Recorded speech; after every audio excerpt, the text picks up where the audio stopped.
வணக்கம். தினமலர்.com மாலை 4 மணி செய்திகள். முக்கிய நிகழ்வுகள். ராகுல் கார் ஓட்ட தொண்டர்களின் உற்சாக வரவேற்பை ஏற்ற சோனியா ரேபரேலி தொகுதியில் வேட்புமனு தாக்கல். வேட்பாளர்கள் வீடுகள் முன் கண்காணிப்பு கேமரா திட்டத்தை கைவிட்டது தேர்தல் கமிஷன். இணையதளத்தின் வழியாக செய்யப்பட்ட 778 புகார்களின் அடிப்படையில் வழக்கு பதிவு. டெல்லியில் அரவிந்த் கெஜ்ரிவாலுக்கு எதிராக கருப்பு கொடி. ஆம் ஆத்மி கட்சியினர் கடும் அதிர்ச்சி. விரிவான செய்திகள். ரேபரேலி தொகுதியில் காங்கிரஸ் தலைவர் சோனியா புதனன்று வேட்புமனு தாக்கல் செய்தார். உத்தரப்பிரதேச மாநிலம் ரேபரேலி தொகுதியிலிருந்து தொடர்ச்சியாக 2 முறை லோக்சபா எம்பியாக தேர்வு செய்யப்பட்ட காங்கிரஸ் தலைவர் சோனியா இப்போது 3வது முறையாக அதே தொகுதியில் களம் காணுகிறார். வேட்புமனு தாக்கல் செய்வதற்காக சோனியா புதனன்று காலை ரேபரேலிக்கு வந்தார். ரேபரேலி மாவட்ட கலெக்டர் அலுவலகத்துக்கு காரில் சென்ற சோனியாவுக்கு வழியில் பல இடங்களில் காங்கிரஸ் தொண்டர்கள் உற்சாக வரவேற்பு அளித்தனர். காங்கிரஸ் துணைத் தலைவரும் மகனுமான ராகுல் காரை ஓட்டிச் செல்ல கார் வாசலில் நின்றபடி சோனியா காங்கிரஸ் தொண்டர்களின் வரவேற்பை ஏற்றுக்கொண்டார். அதன் பிறகு ராகுல் மற்றும் உத்தரப்பிரதேச மாவட்ட காங்கிரஸ் நிர்வாகிகள் புடைசூழ கலெக்டர் அலுவலகத்தில் தேர்தல் அதிகாரியிடம் சோனியா வேட்புமனு தாக்கல் செய்தார். ரேபரேலியில் சோனியாவை எதிர்த்து பாரதிய ஜனதா சார்பில் உச்சநீதிமன்ற மூத்த வக்கீல் அஜய் அகர்வால் போட்டியிடுகிறார். வேட்புமனுவை தாக்கல் செய்வதற்கு முன் சோனியா யாகம் வளர்த்து பூஜை செய்தார். முன்னாள் பிரதமரும் சோனியாவின் மாமியாருமான இந்திரா தேர்வு செய்யப்பட்ட ரேபரேலி தொகுதி காங்கிரசின் கோட்டையாக விளங்குகிறது. 1999 ஆண்டு லோக்சபா தேர்தலில் அமேதி தொகுதியிலிருந்து சோனியா தேர்ந்தெடுக்கப்பட்டார் என்பது குறிப்பிடத்தக்கது.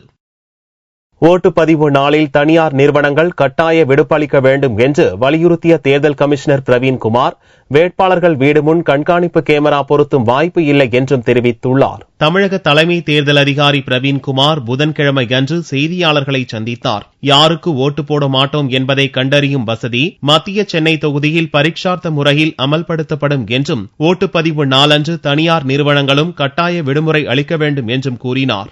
நம்ம தமிழ்நாட்டில் சென்னை சென்ட்ரலில் நம்ம ஓட்டர் விரைவு சிஸ்டம் பண்ண போகிறோம். அதில் வாய்ட் ஹஸ் கம் பிகாஸ் நிறையா பேருக்கு சந்தேகம் இருக்கு. நான் எக்ஸ் கேண்டிடேட்டுக்கு ஓட் போட்டுறோம், ஆனால் நம்ம எக்ஸ் கேண்டிடேட்டுக்கு போதே இல்லையா எனக்கு தெரியாது. வெதர் இட்ஸ் கோயிங் டு ஒரு ப்ரோக்ராம் பண்ணியிருக்காங்க just to give a semblance, அந்த மாதிரி ஒன்றும் பண்ண முடியாதுக்கா. What happens as soon as you press a candidate there is a printer attached, printer inside a box with a glass door. So as soon as you press, the symbol will be printed and paper will travel down. The paper travel down பண்ணும்போது நீங்க இந்த class window வந்து பார்க்கலாம் தான் என்ன சின்னம் இதில் இருக்கு. Then it will fall in the box below. கையில வராது. It won't come to your hand, it will come in your hand. ஓட்டுப்பதிவு மையங்களில் அனைத்து வசதிகளும் செய்து தரப்படும் என்றும் வேட்பாளர்கள் வீடுகளின் முன் கண்காணிப்பு கேமரா வசதி செய்வதற்கு வாய்ப்பில்லை என்றும் அவர் கூறினார். இன்ஸ்ட்ரக்ஷன் ஷேட் இருக்கணும். எங்க ஷேட் இல்லை அங்க ஷமீனா போடுவாங்க. எங்க ஏற்கனவே காரிடோர் மாதிரி ஷேட் மாதிரி இருந்தா அங்க தேவையில்லை, ஷேட் கொடுக்கணும். ட்ரிங்கிங் வாட்டர், டாய்லெட், எலக்ட்ரிசிட்டி, இது 4 item. Ramp for the wheelchair or any old infirm. 4 is a basic minimum facility. Candidate வீட்டு முன்னாடி கேமரா வச்சா என்ன வரப்போகுது? It's better to track the candidate. வீட்டு முன்னாடி கேமரா வச்சா there is no advantage you get. It was good news item. எல்லா candidate வீட்டு முன்னாடி it's better to track the rallies, track the movements. அதை நம்ம பண்றோம். 3 லட்சத்திற்கும் மேற்பட்டோர் தேர்தல் பணியாற்றுவதாகவும் 21 கோடி ரூபாய்க்கு மேல் பறக்கும் படையினர் பறிமுதல் செய்துள்ளதாகவும் தூத்துக்குடி வந்த கப்பலில் பணம் எதுவும் சிக்கவில்லை என்றும் பிரவீன்குமார் தெரிவித்தார். முன்னதாக நடிகர் அர்ஜுன், பாடகர் SP பாலசுப்ரமணியன் ஆகியோரின் தேர்தல் விழிப்புணர்வு பிரச்சார படத்தை பிரவீன்குமார் வெளியிட்டார்.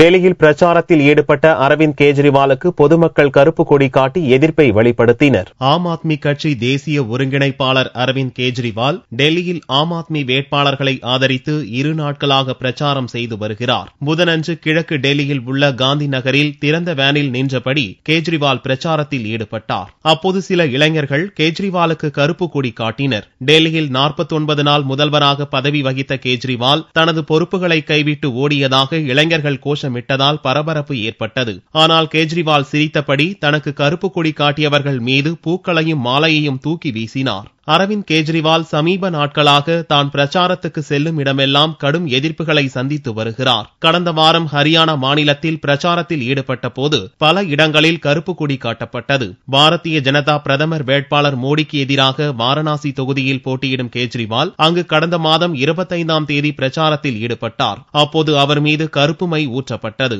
இது மோடியின் ஆட்கள் செய்த சதிவேலை என்று கெஜ்ரிவால் குற்றம் சாட்டியிருந்த நிலையில் இப்போது ஆம் ஆத்மி கட்சி வலுவான நிலையில் இருக்கும் டெல்லியிலும் கெஜ்ரிவாலுக்கு கருப்பு கொடி காட்டப்பட்டிருப்பது கட்சியினர் மத்தியில் அதிர்ச்சியை ஏற்படுத்தியுள்ளது. மும்பையில் 2வது நாளாக நீடித்த பஸ் ஊழியர்கள் போராட்டத்தால் பொதுமக்கள் கடும் அவதிக்குள்ளாகி உள்ளனர். மும்பையில் பெஸ்ட் என்ற பெயரில் 4000 அரசு பஸ்கள் ஓடுகின்றன. மும்பையின் குடியிருப்பு பகுதிகளையும் ரயில் நிலையங்களையும் இணைக்கும் இந்த பஸ்களில் தினமும் 40 லட்சம் பயணிகள் பயணிக்கின்றனர். இந்நிலையில் பணி நேரத்தை அதிகரிக்க பெஸ்ட் நிர்வாகம் முடிவு செய்ததை கண்டித்து 26,000 டிரைவர்கள், கண்டக்டர்கள் செவ்வாயன்று திடீரென போராட்டத்தை துவங்கினர். இதனால் பொதுமக்கள் கடும் இன்னலுக்குள்ளாகினர். தேர்வு நேரம் என்பதால் மாணவ மாணவிகளும் கடும் அவதிப்பட்டனர். को क्या तकलीफ होती है और गवर्नमेंट को भी कुछ ना कुछ फैसिलिटी देनी चाहिए but you should give some facility ना. பஸ் ஊழியர்களின் போராட்டத்தை எதிர்த்து பெஸ்ட் நிர்வாகம் மும்பை உயர்நீதிமன்றத்தில் வழக்கு தொடுத்தது. ஸ்ட்ரைக்கை சட்டவிரோதம் என்று அறிவித்த நீதிபதிகள் செவ்வாய் மாலைக்குள் பணிக்கு திரும்ப உத்தரவிட்டனர். ஆனால் உயர்நீதிமன்ற உத்தரவை பொருட்படுத்தாமல் 2வது நாளாக பஸ் ஊழியர்கள் வேலை நிறுத்தத்தில் ஈடுபட்டனர். இதனால் பொதுமக்கள் ஆட்டோக்களை நாட வேண்டிய சூழலுக்கு தள்ளப்பட்டனர். நிலைமையை சமாளிக்கும் வகையில் தனியார் பஸ்களை அரசு இயக்கி வருகிறது. பணி நேரத்தை உயர்த்தும் முடிவை கைவிடும் வரை போராட்டம் தொடரும் என்று பஸ் ஊழியர் தொழிற்சங்கத்தினர் அறிவித்திருப்பதால் போராட்டத்தில் ஈடுபட்டுள்ள டிரைவர்கள், கண்டக்டர்களுக்கு எதிராக எஸ்மா சட்டத்தை பெஸ்ட் நிர்வாகம் ஏவி உள்ளது. அதனால் சில டிரைவர்களும் கண்டக்டர்களும் பணிக்கு திரும்பிய நிலையில் அரசின் முடிவை எதிர்த்து நீதிமன்றத்தை நாட பஸ் ஊழியர் சங்கத்தினர் முடிவு செய்துள்ளனர். குரூப் 4 பதவிக்கான சான்றிதழ் சரிபார்க்கப்பட்டு கலந்தாய்வில் கலந்து கொண்டவர்களுக்கு தரவரிசை அடிப்படையில் பணி ஒதுக்கீட்டு உத்தரவு வழங்கப்பட்டது. இளநிலை உதவியாளர், தட்டச்சர், சுருக்கெழுத்தர், வரி தண்டலர், வரைவாளர், நில அளவர் உள்ளிட்ட 5855 காலி பணியிடங்களுக்கு கடந்த ஆகஸ்ட் 8ஆம் தேதி டிஎன்பிஎஸ்சி குரூப் 4 தேர்வு நடந்தது. இதில் 12,21,167 பேர் கலந்து கொண்டு தேர்வு எழுதினர். இத்தேர்வில் வெற்றி பெற்றவர்களுக்கான கலந்தாய்வு துவங்கியுள்ளது. புதனன்று தரவரிசை அடிப்படையில் முதல் 3 இடங்களை பிடித்தவர்களுக்கு டிஎன்பிஎஸ்சி தலைவர் நவநீத கிருஷ்ணன் பணி ஒதுக்கீட்டாணை வழங்கினார். 5855 காலி பணியிடங்களுக்கு 12,21,167 தேர்வுகள் போட்டியிட்டார்கள். தமிழ்நாடு அரசு பணியாளர் தேர்வாணையத்தின் வரலாற்றிலேயே முதன் முறையாக அனைத்து போட்டித் தேர்வுகளுக்கும் அவர்கள் வாங்கிய மதிப்பெண்களின் அடிப்படையில் தரவரிசை வெளியிடப்பட்டது. அந்த தரவரிசையை நாங்கள் எங்களுடைய வெப்சைட்டில் வெளியிட்டோம். அதில் ஒவ்வொரு தேர்வரும் அதை பதிவிறக்கம் செய்து கொள்ளும்படியாக நாங்கள் ஏற்பாடு செய்திருந்தோம். இதனால் அனைத்து தேர்வர்களும் தாங்கள் வாங்கிய மதிப்பெண் என்ன, அவர்களுடைய தரவரிசை என்ன என்பதை எளிதாக தெரிந்து கொள்வதாகவும் நாங்கள் ஏற்பாடு செய்திருந்தோம். சுருக்கெழுத்து, தட்டச்சர் ஆகிய பதவிகளுக்கான கலந்தாய்வு தேதி விரைவில் அறிவிக்கப்படும் என்றும் டிஎன்பிஎஸ்சி தெரிவித்துள்ளது. கோவையில் ஜெயலலிதாவின் தேர்தல் பிரச்சாரத்திற்காக அதிமுகவினர் தனியார் பேருந்துகளை முடக்கிய விவகாரம் தொடர்பாக போலீசார் 8 பிரிவுகளில் வழக்கு பதிவு செய்துள்ளனர். தமிழக முதல்வரும் அதிமுக பொதுச் செயலாளருமான ஜெயலலிதா கோவை மற்றும் பொள்ளாச்சியில் செவ்வாயன்று பிரச்சாரம் மேற்கொண்டார். பிரச்சாரத்தில் பொதுமக்கள் கலந்து கொள்வதற்காக தனியார் மற்றும் சிற்றுந்துகளை மாவட்ட அதிமுகவினர் பயன்படுத்தினர். எவ்வித அனுமதியின்றி அனைத்து வழித்தடங்களிலும் இயக்கப்பட்ட தனியார் பேருந்துகளை ஒட்டுமொத்தமாக பிரச்சாரத்திற்கு பயன்படுத்தியதால் பொதுமக்களும் பள்ளி மாணவர்களும் பெரும் சிரமத்திற்கு ஆளாகினர். இதுகுறித்து நடவடிக்கை எடுக்க வலியுறுத்தி மாவட்ட கலெக்டர் அர்ச்சனா பட்நாயக்கிடம் கம்யூனிஸ்ட் கட்சியினர் மனு அளித்தனர். இந்நிலையில் பிரச்சாரத்திற்காக தனியார் பேருந்துகள் பயன்படுத்தப்பட்ட சம்பவம் தொடர்பாக தேர்தல் பறக்கும் படை அதிகாரிகள் புகார் கொடுத்தனர். இந்த புகாரின் அடிப்படையில் பீளமேடு போலீசார் 8 பிரிவுகளின் கீழ் வழக்கு பதிவு செய்துள்ளனர். பயணிகள் சேவையில் பயன்படுத்தப்பட்ட தனியார் பேருந்துகள் அனுமதியின்றி பிரச்சாரத்திற்கு சென்றது, பேருந்துகளில் தேர்தல் விதிமுறை மீறி கட்சி கொடிகள் கட்டியது உள்ளிட்ட பிரிவுகளில் வழக்கு பதிவு செய்யப்பட்டுள்ளது. இது தொடர்பாக பேருந்து உரிமையாளர்களிடமும் தேர்தல் அதிகாரிகள் விளக்கம் கேட்டுள்ளனர்.